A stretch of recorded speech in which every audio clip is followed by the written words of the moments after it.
நாம் இன்னைக்கு வாழ்க்கையில மிகப்பெரிய விஷயங்களை சாதிக்க முடியாமல் போனதற்கான காரணம் நாம் நம்முடைய வழிபாட்டு முறையை விட்டதுதான். தமிழர்கள் அனைவருமே ஒரு காலத்துல சைவர்களாக இருந்திருக்கும்.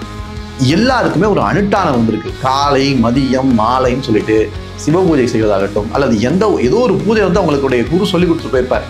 அதை அவர் வழக்கமா செஞ்சுக்கிட்டே இருப்பார். அந்த பூஜை முறைலாம் எடுத்து படிச்சு பாருங்க.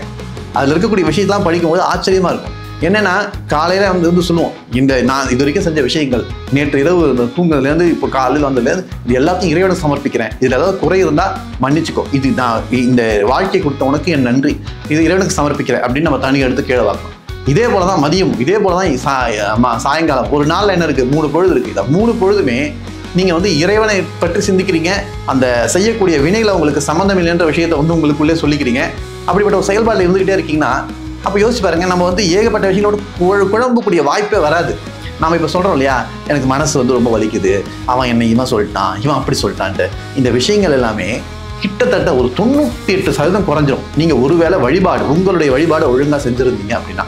நான் இன்னும் சில பேருக்கு புரியணும்னு சொன்னால், இன்றைக்கு நாம் சொல்லக்கூடிய இந்த பிராமணர்களுக்கு அப்படின்னு உரிய ஒரு சந்தியாவதம் சொல்கிறாங்களே, உண்மையிலேயே தமிழர்கள் சாதி சமய வேறுபாடு அற்றவர்கள்.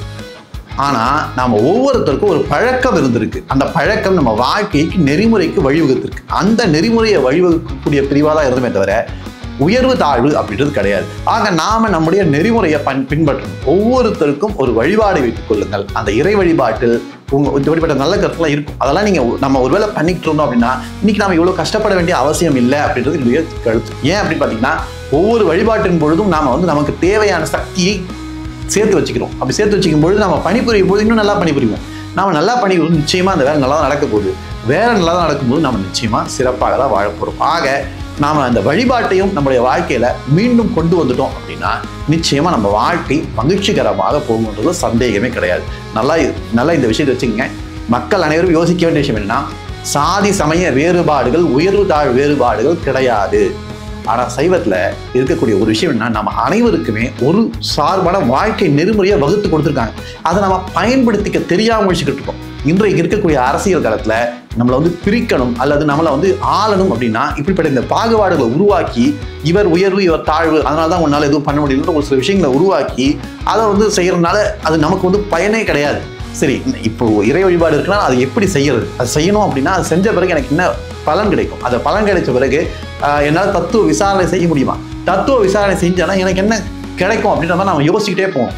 ஒருவேளை கடவுள் இருக்காரு என்னால் பார்க்க முடியுமா அப்படின்ற ஒரு கேள்வி வரணும் எல்லாருக்கும். இந்த கேள்வி நிச்சயமா இன்னும் சொல்ல போனா, இன்னைக்கு நாம நாத்திகம் சொல்றோம் இல்லையா, இந்த நாத்திகம் சொல்லக்கூடிய அனைவருமே சைவ சமயத்தை சார்ந்தவர்கள். ஏன் அப்படி தெளிவா சொல்றேன்னா, சைவ சமயம் ஒரு ஃப்ரேம்வொர்க் கொடுக்குறாங்க. அதுல வந்து நாத்திகர்களும் அடக்கம்.